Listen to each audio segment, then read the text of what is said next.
welcome to Sky Sweaty Record Review, episode 153, the only first listen new music review show hosted by a French professor immediately after leaving the gym. I have a couple dogs next to me here.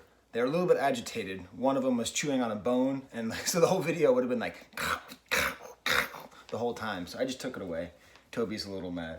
You mad, Toby? Not too bad. So today I'm going to be reviewing an album by a northern British rock band. And the name of the band is Man and the Echo, and the name of the album is Men of the Moment. Now obviously there's some repeated words there, and we're going to get into that soon. But first I want to talk about something. So I'm a witty guy, right? Like, I like using wit, I like being funny, I like using my smarts to show everybody how smart and clever I am. But often wit is a detriment. Right? Like, it can be a way to emotionally distance yourself from situations. It can be a way to make yourself feel that you're superior to people. And in rock and roll music, or music in general, wit often can be a detriment. Right? It really can be bad, because instead of getting to something real, you just get to something kind of fake and funny. I think in particular, I think British wit is even stronger, obviously, than American wit. And I think that it's... he's looking for his bone. Sorry, Toby, took it away. Even in like, I'd say in England, it's a higher value. The value of wit is more prized, and I think it comes through more in the music. So as sort of a joke, but kind of serious, I developed a British rock wit scale. It goes from the lame to the wicked, like wicked awesome, So I think on one side, you have Ian Drury, which is the worst example. He has that song, Sex and Drugs and Rock and Roll, and I thought that song was really funny, so I bought one of his albums. It's one of the worst things I've ever listened to. It's like Casio disco, just terrible, like weird, like jokes about being British that aren't nearly ironic enough. And then on the other side, you have the gold standard of British witty rock, the Kinks, right? The Kinks are able to make albums that aren't really about their lives or really what they're living. They're able to speak with irony and sarcasm and all that, but still communicate in a way that's real and that resonates. And frankly, their music is so good, it would compensate for anything, but it does actually matter. When you listen to, an album like Arthur, it's very witty, but at the same time, it's really saying something. So this album, Men of the Moment, is a very witty album. It doesn't appear to be anybody talking about his life. It is basically an entire album dedicated to men, the men of England, and the problems that they have. And really, I think I'm going to title this episode Toxic Masculinity, the Musical, because that's kind of what it is. And he's taking this sort of distance and talking about I think there's like one lead singer, I think that's Man of Man and the Echo, is singing all about different forms of toxic masculinity. So the question is, where does it fit on this scale? Is it on the lame side or the wicked side? I'd put it on the wicked side. It's actually quite strong because, first of all, musically, so I'm putting it over here, like Divine Comedy is usually over here. Most of Morrissey's solo work is over here. Some of his solo work is over there. It's getting more and more over here as time goes on. And I would say that it really is a very strong record. I mean, musically, it's nice. I'm going to play you one song as an example. It's guitar-based. It's kind of poppy. It's very catchy. But when you think it's going to be too simple, he develops a bridge part or adds in a harmony, makes it a little bit more complicated, a little bit more interesting than it might have otherwise been. But it's the themes of the album that make it so strong. I mean, the question of Men of the Moment, right? I mean, I almost thought you could call this, Boris Johnson the musical, but it's not really about Boris Johnson. There is Boris Johnson in this. There is Trump in here. There is all sorts of toxic masculinity in this album. But it doesn't just sort of point at one and say, you're the bad guy. It sort of points at all of us, white Anglo-Saxon Protestants, or white England Protestants. Men. So it's basically a concept album, I would say that. I'm going to play you the best, maybe not the best song, it's not my favorite song, but it's the most exemplary song on the record, a track called Capable Man. And I got onto this whole Kinks thing because it reminded me a lot, and I think it's intentionally echoing, the song Well Respected Man by the Kinks. If you don't know it, I don't know.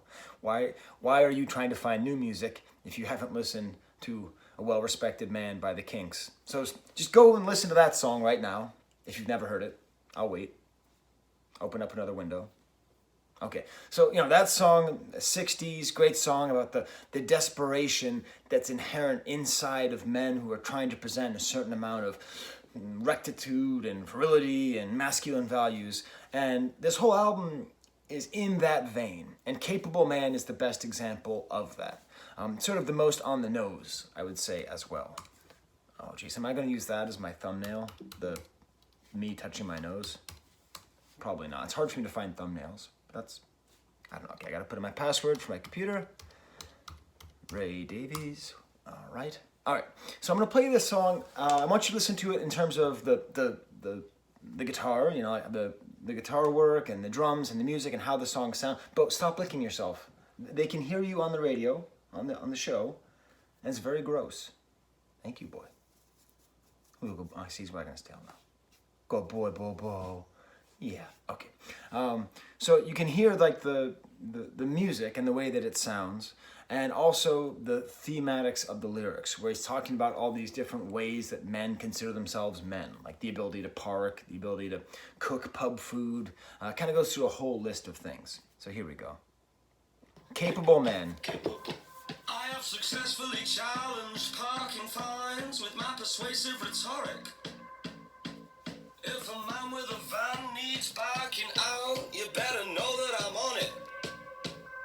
I drive my high-performance family car with apparent joie de vivre.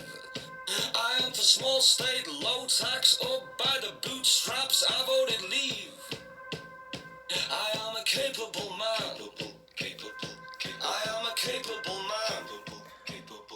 With water saved through various loyalty schemes, we have to city breaks a year. It develops, and it's quite nice, and it goes through this whole stereotype of a kind of man, sort of a middle-class, upper-middle-class guy who thinks of himself as very capable.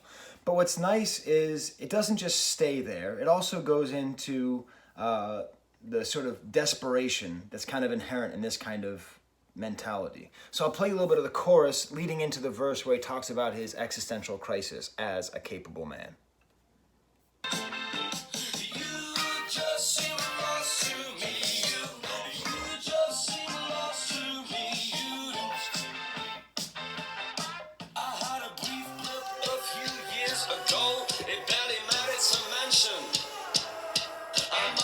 Existential crisis, a slight bout of depression.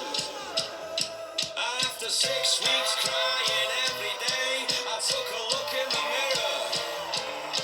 I said, sort yourself out, book yourself up, my boy, you're a winner. I was a delicate man. I was a delicate man. So that's a great example of the humanity of this record. Because that's the other problem with wit. Too often it can distance yourself from other people to the point where you think you're above them.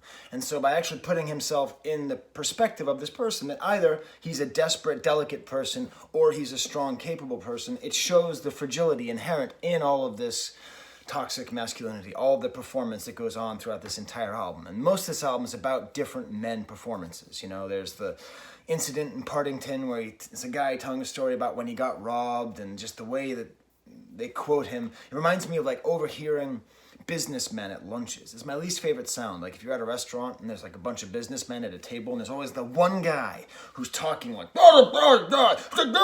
super loud and like trying to get that kind of weird knowing masculine laugh from the table. It's just terrible.